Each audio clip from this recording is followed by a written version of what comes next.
آج کا موضوع تجوید کے وہ خاص اصول ہیں جنہیں ہم ایک طرح سے تلاوت کے سربستہ راز کہہ سکتے ہیں۔ سربستہ راز؟ واہ! جی، ہر زبان میں کچھ ایسے اصول ہوتے ہیں جو عام قوانین کی پیروی نہیں کرتے، اور آج ہم سبق نمبر 20 کے انہی متفرق قواعد پر گہرائی سے بات کریں گے جو کسی بھی قاری کی تلاوت کو ایک نئی سطح پر لے جاتے ہیں۔ اور میرا خیال ہے یہی وہ اصول ہیں جو ایک ماہر قاری کو دوسروں سے ممتاز کرتے ہیں۔ بالکل، ہمارا مقصد ہے اظہار مطلق، سکتہ، تسہیل اور امالہ جیسے اہم اصولوں کو سمجھنا۔ تو آئیے اس گفتگو کا آغاز ایک ایسے قاعدے سے کرتے ہیں جو حروف کو ملانے کے ایک بہت بنیادی اصول کو چیلنج کرتا ہے۔ یہ واقعی دلچسپ ہے۔ یہ وہ باریکیاں ہیں جو اکثر قرآن مجید کے متن میں چھوٹے نشانات کی شکل میں موجود ہوتی ہیں، جی، جیسے کسی حرف پر چھوٹا سا سین یا ایک چھوٹا دائرہ، لیکن عام طور پر ان پر اتنا غور نہیں کیا جاتا۔ صحیح۔ یہ صرف نشانیاں نہیں ہیں، بلکہ یہ قاری کے لیے ایک طرح سے خفیہ ہدایات ہیں کہ یہاں آواز اور لہجے کو کیسے موڑنا ہے، کیسے روکنا ہے یا کیسے نرم کرنا ہے۔ بالکل۔ تو پہلا اصول ہے اظہار مطلق۔ ہم نے پہلے سیکھا ہے کہ جب نون ساکن کے بعد حروف یرملون میں سے یہ یا واو آئیں تو ہم ادغام کرتے ہیں۔ جی، یعنی نون کی آواز کو اگلے حرف میں ملا دیتے ہیں، جیسے من یقولو۔ بالکل، لیکن اظہار مطلق اس اصول کا ایک استثناء ہے۔ یہ قاعدہ تب لاگو ہوتا ہے جب نون ساکن اور ادغام کا حرف یعنی یہ یا واو دو الگ الگ کلمات کے بجائے ایک ہی کلمے میں اکٹھے ہو جائیں۔ ایک ہی کلمے میں؟ اچھا۔ جی، ایسی صورت میں ادغام کرنے یعنی ملانے کے بجائے نون کی آواز کو بالکل صاف اور واضح طور پر یعنی اظہار کے ساتھ پڑھا جاتا ہے۔ یہ تو عام قاعدے کے بالکل الٹ ہے۔ مجھے حیرت ہو رہی ہے کہ یہ اصول صرف چند الفاظ پر ہی کیوں لاگو ہوتا ہے؟ مطلب کیا یہ صرف مخصوص الفاظ کے لیے ہے جو روایت کے ذریعے ہم تک پہنچے ہیں؟ بہت بہترین سوال ہے۔ جی ہاں، یہ قاعدہ قرآن مجید میں صرف 4 الفاظ تک ہی محدود ہے۔ صرف 4؟ جی، صرف 4۔ وہ الفاظ ہیں، پہلا ہے دنیا، دوسرا بنیانن، تیسرا سنوانن اور چوتھا کنوانن۔ اچھا۔ ان چاروں الفاظ میں نون کی آواز کو یہ یا واو کے ساتھ ملائے بغیر بالکل صاف پڑھا جائے گا۔ مثال کے طور پر دنیا میں ہم دیا نہیں کہیں گے، جو کہ ادغام کی صورت ہوتی۔ جی، بلکہ نون کی آواز کو پوری طرح ظاہر کرتے ہوئے دن یا پڑھیں گے۔ اور میرے خیال میں یہ صرف معنی کی بات نہیں، یہ عربی صرف و نحو یعنی مورفولوجی کا بھی تحفظ ہے۔ لفظ بنیانن کا وزن فعلان ہے۔ اگر ہم اسے بیان پڑھتے تو وزن ہی بدل جاتا۔ بالکل، اس سے تو لفظ کی لسانی شناختی ختم ہو جاتی۔ تو یہ اصول ایک طرح سے لفظ کے ڈی این اے کو بچا رہا ہے۔ کیا خوبصورت نقطہ ہے۔ یعنی یہ استثناء دراصل کلام کی اصلیت کو اس کی گہرائی میں محفوظ رکھنے کے لیے ہے۔ جی، آپ نے بالکل صحیح کہا۔ تو ہم نے دیکھا کہ ایک ہی لفظ کے اندر آواز کو الگ کیسے کیا جاتا ہے۔ اب دیکھتے ہیں کہ 2 الفاظ کے درمیان آواز کو کیسے روکا جاتا ہے، لیکن ایک بہت ہی غیر معمولی طریقے سے۔ یعنی سانس لیے بغیر؟ جی، سانس لیے بغیر۔ یہ سکتہ کا دلچسپ اصول ہے۔ سکتہ کا مطلب ہے کہ تلاوت کے دوران سانس توڑے بغیر آواز کو ایک لمحے کے لیے روک دینا اور پھر فوراً تلاوت جاری رکھنا۔ یہاں وہ پاز بٹن والی مثال بہت اچھی طرح فٹ ہوتی ہے۔ ہاں، بالکل۔ جیسے آپ کوئی ویڈیو دیکھ رہے ہوں اور پاز کا بٹن دبائیں تو تصویر وہیں رک جاتی ہے، لیکن سسٹم یعنی آپ کا لیپ ٹاپ یا فون وہ تو چلتا رہتا ہے۔ صحیح۔ اسی طرح سکتہ میں آواز رک جاتی ہے، لیکن سسٹم یعنی آپ کا سانس وہ چلتا رہتا ہے۔ میں فراہم کردہ مثالوں میں دیکھ رہی ہوں کہ جہاں سکتہ کرنا ہے وہاں حرف کے اوپر ایک چھوٹا سا س لکھا ہوا ہے۔ جی، یہ سکتہ کی علامت ہے، اور یہ قاری کی مرضی پر نہیں چھوڑا گیا کہ وہ جہاں چاہے سکتہ کر لے۔ روایت حفظ کے مطابق قرآن مجید میں 4 مقامات پر سکتہ کرنا واجب ہے۔ اچھا، یہ جگہیں طے شدہ ہیں؟ جی، بالکل طے شدہ ہیں۔ پہلا مقام سورۃ القیامہ آیت 27 میں ہے، وَقِیلَ مَرَّاقٍ۔ یہاں من پر آواز کو ایک لمحے کے لیے روکا جائے گا، اور پھر بغیر نیا سانس لیے راق پڑھا جائے گا۔ بالکل، وَقِیلَ مَن راق۔ یہ وقفہ تو معنی میں بھی ایک خاص تاثر پیدا کرتا ہے۔ آیت کا مفہوم ہے اور کہا جائے گا کون ہے جھاڑ پھونک کرنے والا؟ جی، وہ ایک لمحے کی خاموشی اس سوال کی شدت اور بے بسی کو کئی گنا بڑھا دیتی ہے۔ یہ صرف ایک صوتی اصول نہیں، یہ تو معنی کو بیان کرنے کا ایک ڈرامیٹک انداز بھی ہے۔ بہت خوبصورت وضاحت کی آپ نے۔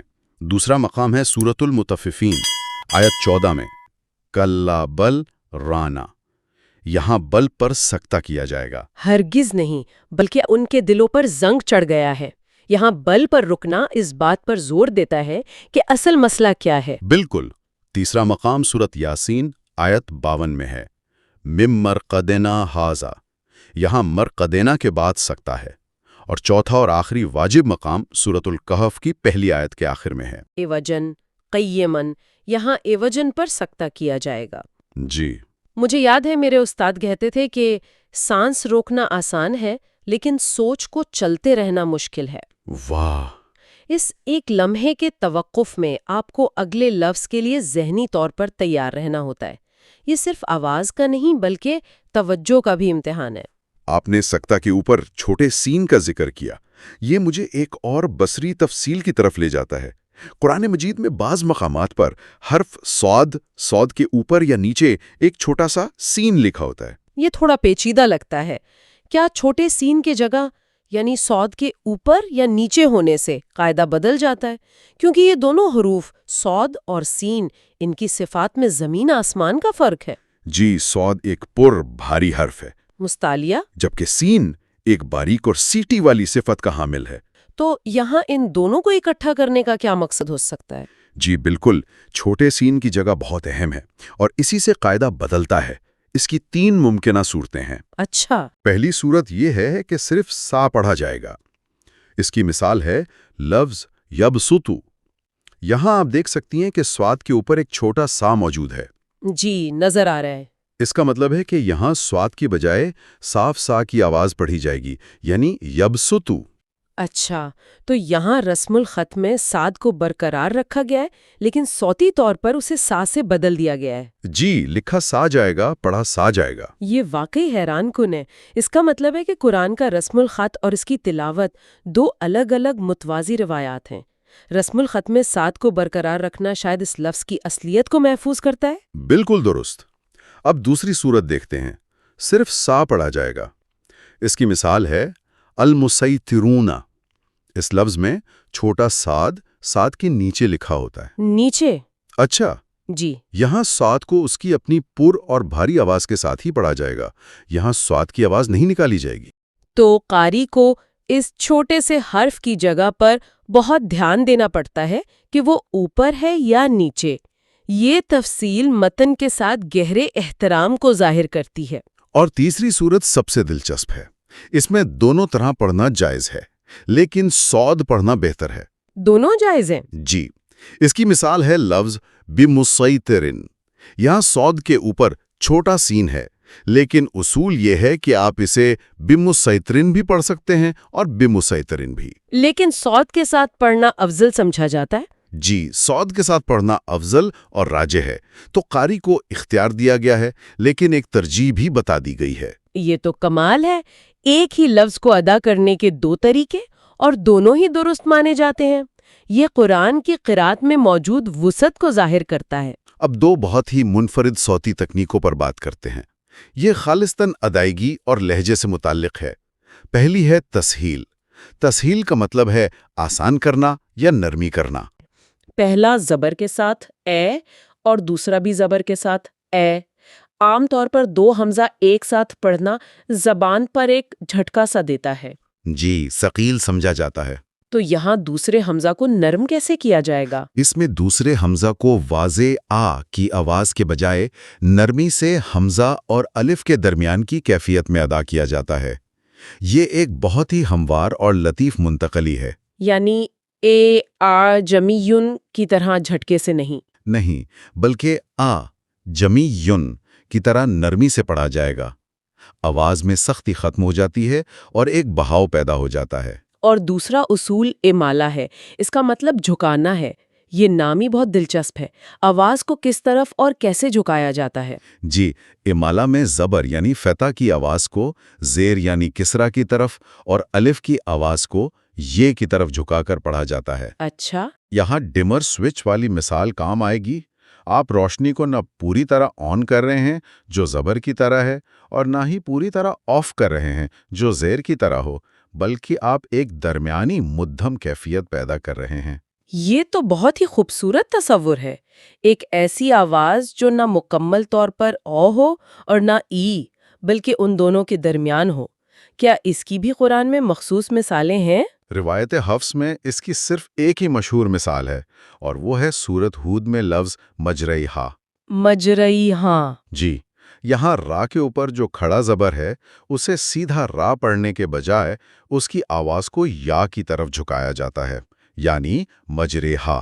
مجرے ہاں، یعنی یہ آ اور ای کے درمیان کی آواز ہے۔ بالکل، مجرہا بھی نہیں اور مجریہا بھی نہیں، بلکہ ان دونوں کے بیچ کی ایک منفرد اور خوبصورت آواز ہے۔ یہ واقعی ایک بہت ہی خاص صوتیاتی باریکی ہے۔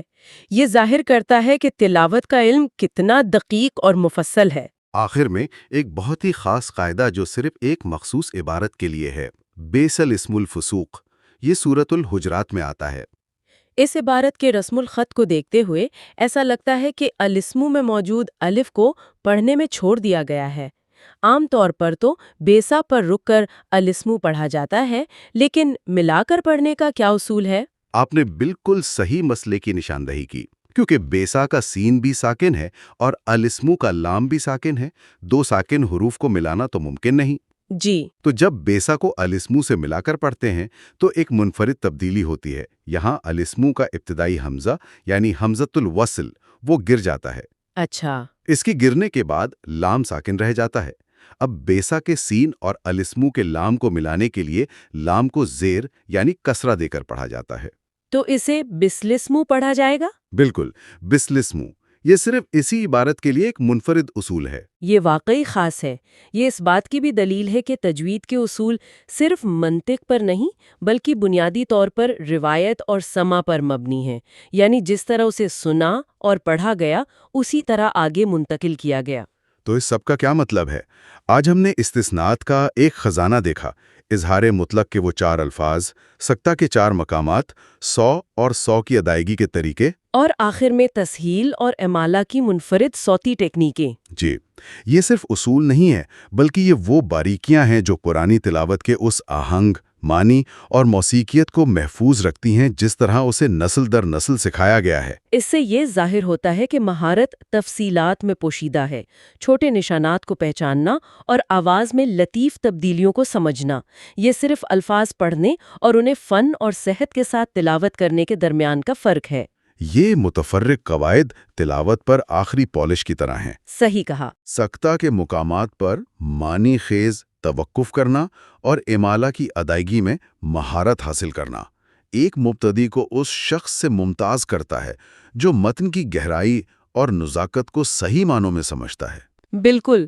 آخر میں ایک سوال پر غور کیجیے۔